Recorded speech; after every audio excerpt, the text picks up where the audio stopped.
Tell us what it's like to be CMO of a big global brand like Hyatt Hotels.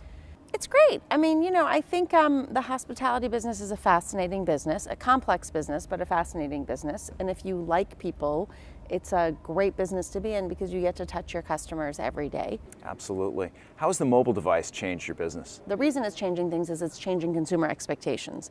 And so now we have a mobile device that allows you to sync up your TV so that you can actually watch what you would normally watch on your computer on your actual TV in the room, whether you can actually text to interact with a concierge or ask for things in your room. Sometimes people don't want to talk to people these days. Other times they want to talk to everybody. So you really have to be agnostic in that sense. So what's the Hyatt experience for a customer on a mobile device today? Well, I mean, you can do basic things like obviously book your room and search and browse and shop.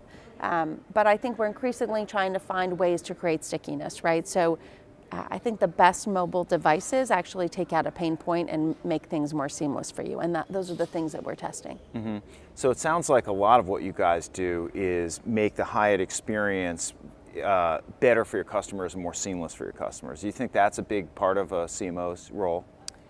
I think you have to care about the customer experience, right? I mean, as a CMO, there's a couple of basic things. You have to care about growth and revenue, and you have to care about the customer. You are, in essence, the customer's champion. And the rate of pace doesn't just happen by itself. It changes because consumers are changing. And so you have to care about how that's happening and what that actually translates to.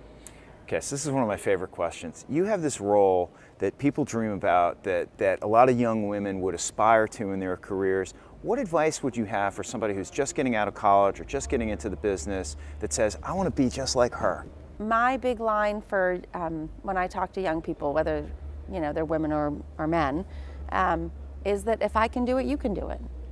So you just have to allow life to take you where it takes you and rise up to the challenge and not be afraid, right? It's like face your fear and push past it. Mm-hmm. I'm a kid who grew up in Iran, who moved here, who didn't have like inherent connections. I just worked hard and to some degree was lucky.